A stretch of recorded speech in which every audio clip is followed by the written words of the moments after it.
요즘에 이제 신방을 다니다 보면은 많은 성도님들이 자녀들에 대한 기도 제목을 이렇게 주시곤 합니다. 특별히 이제 자녀들이 이제 사춘기, 이제 초등학교 고학년, 중학생들 되면은 이제 사춘기가 오더라고요. 한 집사님이 저한테 이런 기도 제목을 내주시는 거예요. 목사님, 답답해 미치겠어요. 왜요? 그랬더니 딸이 중3인데 공부는 안 하면서 학교 가기 전 2시간 전에 일어난대요. 그래서 뭐 하냐? 이렇게 단장을 한답니다. 단장을 한대요. 그 모습을 보면은 미치겠답니다. 이해가 안 된대요. 그래도 얼마나 다행입니까? 그 딸은 말이라도 통하죠. 제가 요즘에 3살짜리 아들 키우고 있는데요. 쟤는 말도 안 통해요. 지금 저기 와 있는데 저 말도 안 통하거든요. 그런데 그 아이들 기도 제목을 보면서 그래도 하나님께서 그 아이들을 만들어가고 있다는 모습들을 보게 됩니다.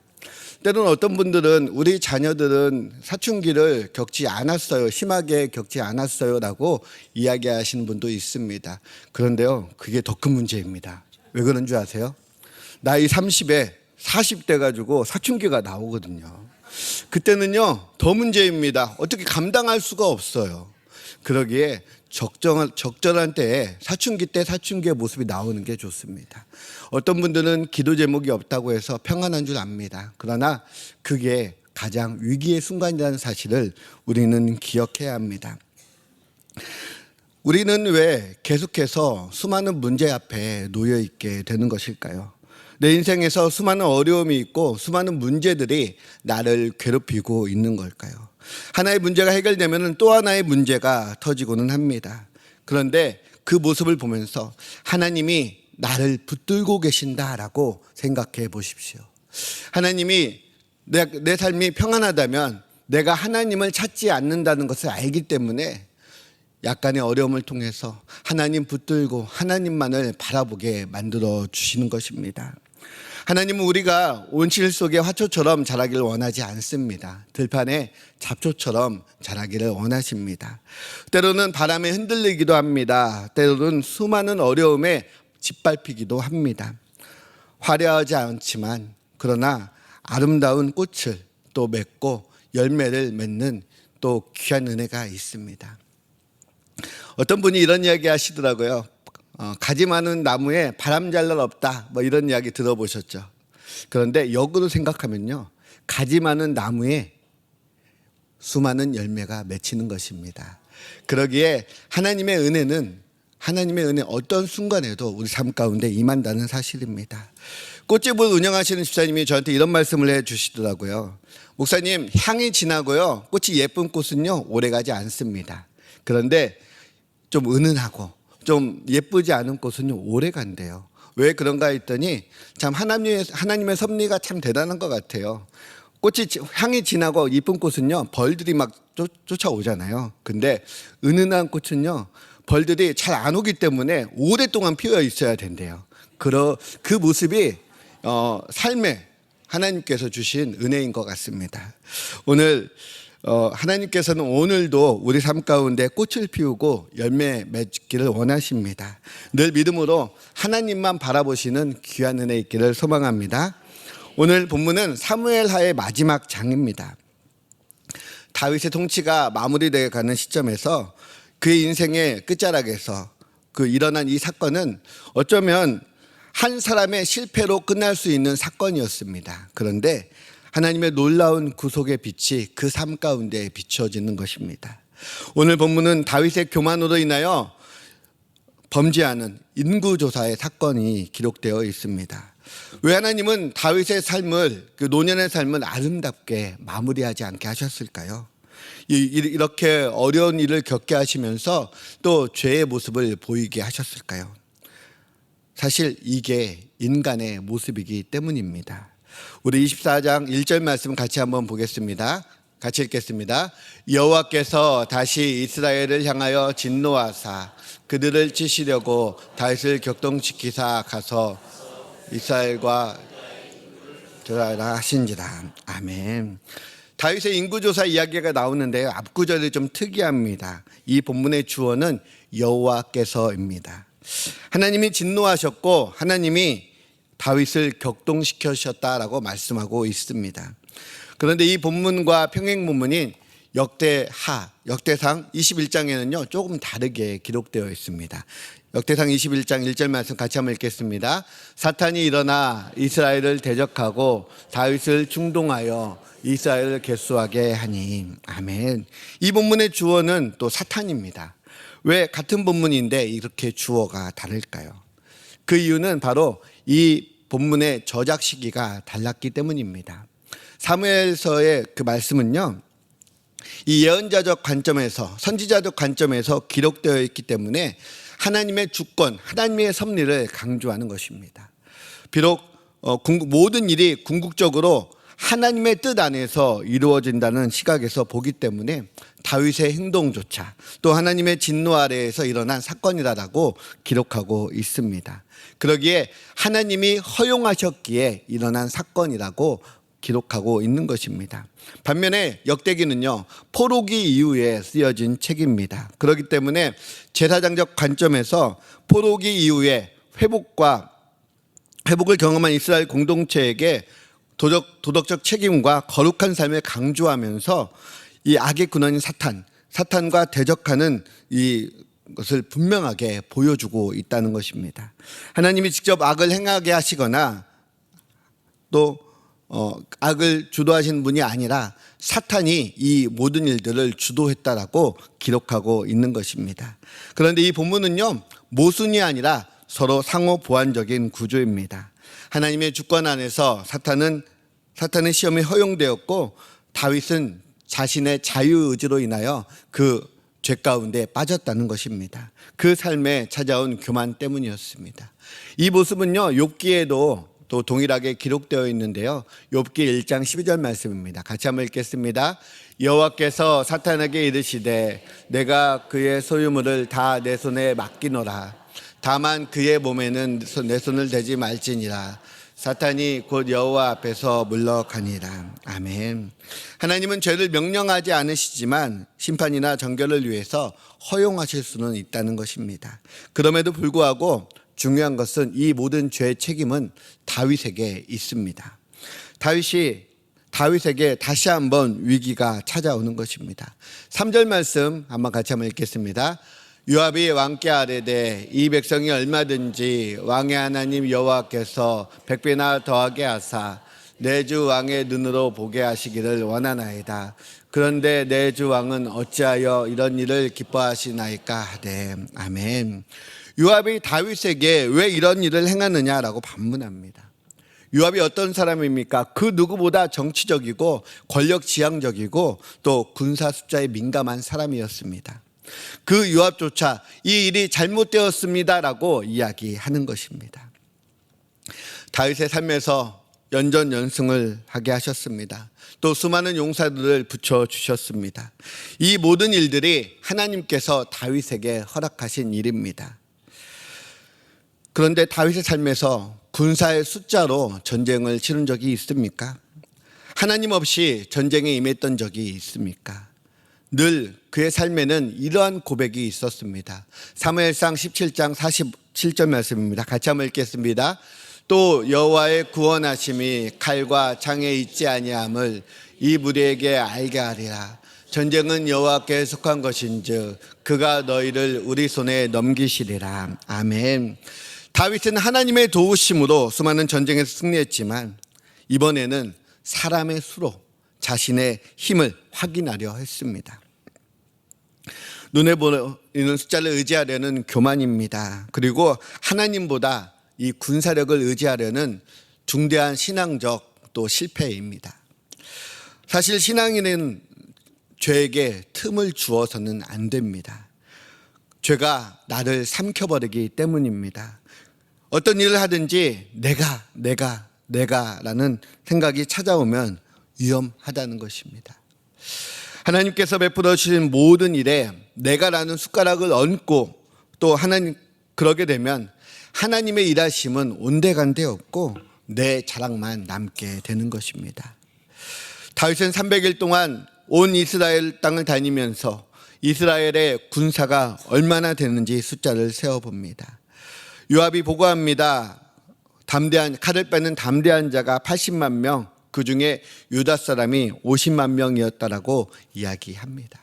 이 보고를 들은 다윗의 마음은 흡족해야 하지만 그는 그 보고를 들은 즉시 이것이 죄라는 것을 깨닫게 됩니다. 늘 교만 앞에서 우리는 죄 앞에서 무너집니다. 하나님의 자리에 내가 앉으려고 하는 것입니다. 과시하고 보여주려는 마음이 있습니다. 그런데 이 교만은 은밀하게 찾아옵니다. 겸손의 모양으로 포장하여 찾아오기도 합니다. 그런데 이 모든 것을 하나님이 아신다는 사실을 우리는 기억해야 합니다. 그리고 내가 압니다. 이것이 죄라는 것도, 이것이 하나님의 자리를 빼앗는다는 것도. 다윗은 숫자의 보고를 받아 듣는 순간 이것이 죄인 것을, 잘못인 것을 깨닫게 됩니다.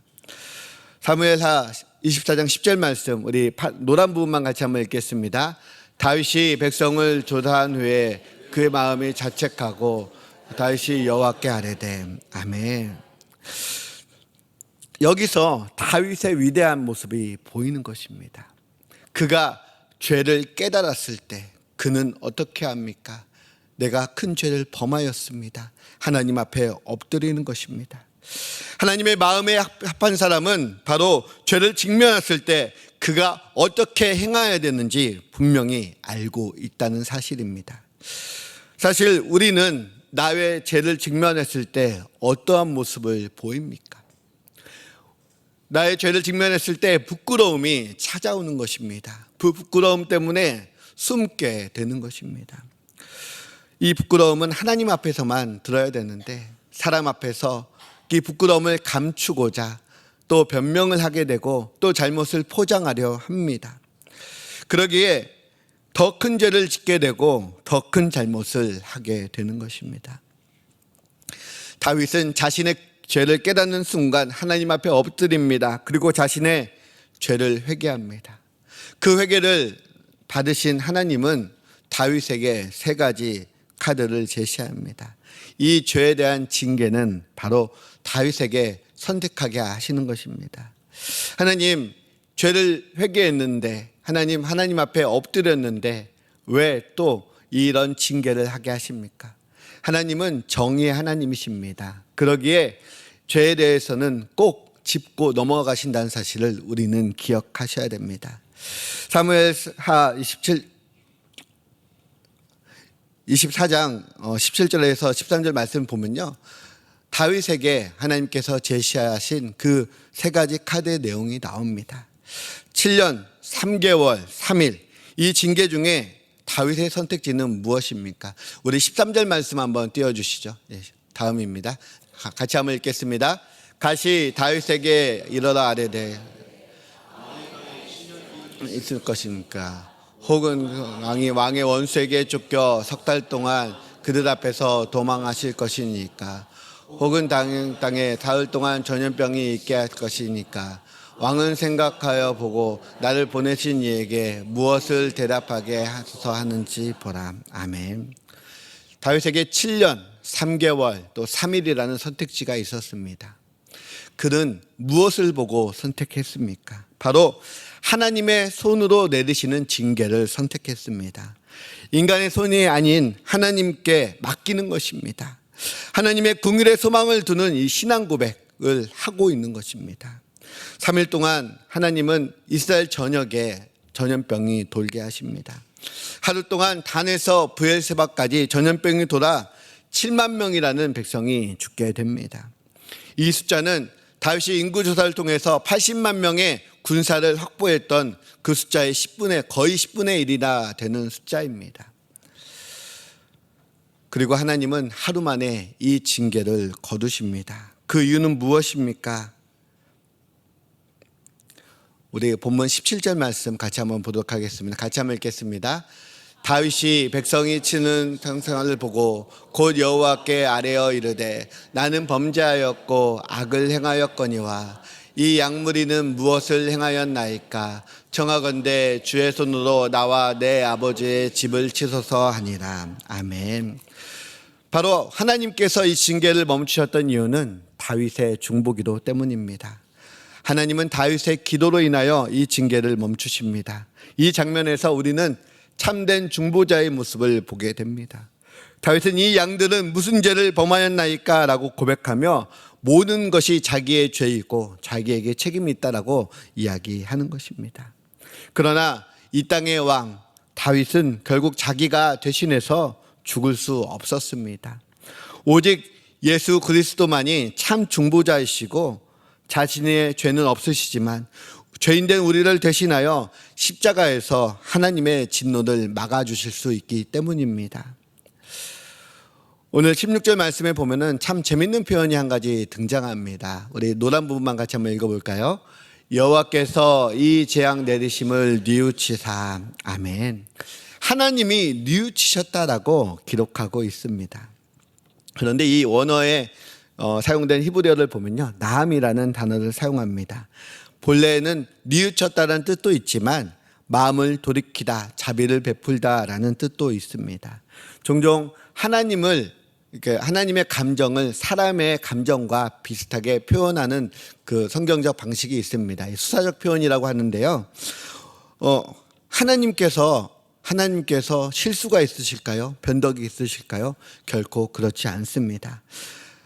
창세기 6장 6절에 보면 하나님께서 사람 지으셨으면 한탄하시고 라는 말씀이 나옵니다. 그리고 출애굽기 32장 14절에 보면 여호와께서 뜻을 돌이키시사라고 하는 말씀이 나옵니다. 하나님은 본래 실수나 변덕이 없으신 분이십니다. 왜 이런 표현이 나올까요? 하나님께서 뉘우셨다는 것은 감정적 후회가 아니라 자비를 베푸시기로 결정하셨다는 뜻입니다. 본래 징계는 자기 백성을 멸망시키기 위해서 하는 것이 아니라 바로 회개와 겸손으로 그들을 이끌기 위해서 하는 것입니다. 하나님의 징계의 손은 우리가 하나님 앞에 돌이키기를 원하신다는 뜻입니다. 다윗의 회개와 또 하나님의 긍휼이 맞닿아서 하나님은 그 심판을 멈추십니다. 하나님의 공의는 멈추시고 하나님의 긍휼이 그 사건 가운데 개입하신 것입니다. 그렇다고 해서 이스라엘 백성들에게 죄가 없는 것은 아닙니다. 24장 1절에 분명 이렇게 기록하고 있습니다. 다시 이스라엘을 향하여 진노하사라고 말씀하고 있습니다. 무슨 일이 있었는지는 기록되어 있지 않지만 그들이 범죄했다는 것은 분명합니다. 그럼에도 불구하고 하나님은 은혜와 긍휼을 베풀어 주셨습니다. 우리 18절 말씀 같이 한번 읽겠습니다. 이날에 같이 다윗에게 이르러 그에게 아뢰되 올라가서 여부스 사람 아라우나의 타작마당에서 여호와를 위하여 제단을 쌓으소서 하매. 아멘. 하나님은 선지자 갓을 통해서 다윗에게 명령하십니다. 여호와를 위하여 제단을 쌓으라. 재앙을 멈추게 하는 것이 바로 예배임을 하나님께서 친히 밝히시는 것입니다. 그리고 그 예배의 장소는 다름이 아닌 여부스 사람 아라우나의 타작마당이었습니다. 아라우나의 타작마당은 그 하나님의 징계를 그 전염병으로 심판했던 그 천사가 멈춰 섰던 곳입니다. 여기에서 중요한 것은 장소에 있습니다. 이 아라우나의 타작마당, 바로 아브라함이 아들 이삭을 하나님께 바치려 했던 모리아 산입니다. 또 그리고 이곳은 솔로몬에 의해서 성전이 세워질 곳이며 하나님의 은혜가 머무는 구속의 장소가 됩니다. 그리고 수백 년 후 예루살렘에서 하나님의 어린 양이신 예수 그리스도가 십자가에 달리심으로 말미암아 단 한 번의 죄사를 통해서 영원한 속죄를 이루어 주신 그곳입니다. 다시 말해 이 아라우나의 타작마당은, 이 타작마당에서 드려진 희생의 제사는 장차 올 완전한 제사를 예표하고 있는 것입니다. 하나님이 예배를 명하신 그곳에서 예수 그리스도의 구속의 사역이 예표되는 성전의 중심지가 된다는 것입니다. 하나님은 아무 곳이나 임의대로 제사 드리게 하지 않았습니다. 하나님의 선택, 하나님의 정하신 장소가 있었고 그곳은 다윗의 마음이 아니라 하나님의 뜻에 근거한 선택이었습니다. 구원의 은혜, 그리고 장차 오실 예수 그리스도로 인한 세속의 은혜가 펼쳐질 그 장소에서 하나님께서 은혜를 베푸신 것입니다. 아라우나는 다윗 왕과 그 일행이 자신의 타작마당으로 온 것을 보게 됩니다. 그리고 자신의 땅과 소와 여러 기구를 드리겠다라고 이야기합니다. 그런데 다윗은 어떻게 이야기합니까? 24절 말씀입니다. 같이 한번 읽겠습니다. 왕이 아라우나에게 이르되 그렇지 아니하다. 내가 값을 주고 너에게 살리라. 값없이는 내게 하나님 여호와께 번제를 드리지 아니하리라 하고 다윗이 은 50세겔로 타작마당과 소를 사고. 아멘. 다윗의 이 말은 우리에게 예배의 본질을 깨닫게 해줍니다. 하나님께 드리는 제사는 우리의 희생을 전제로 합니다. 희생 없는 제사는 참된 제사가 될 수 없기 때문입니다. 다윗은 하나님께 드리는 제사에서 죄값을 치르는 진정성을 보이는 것입니다. 장차 이 모습은 예수 그리스도께서 우리의 죄를 위하여 자신의 몸을 죄값으로 내어주시는 사건과 연결됩니다. 예수님은 값없이 우리에게 구원의 은혜를 주셨지만 그 구원은 결코 값싼 것이 아닙니다. 그분이 생명을 바치는 값, 피 흘림의 희생, 예수 그리스도의 그 피가 그 희생을 통하여 우리에게 구원을 주셨습니다. 히브리서 9장 22절에 이렇게 기록되어 있습니다. 피 흘림 없는 즉 사함이 없느니라. 아멘.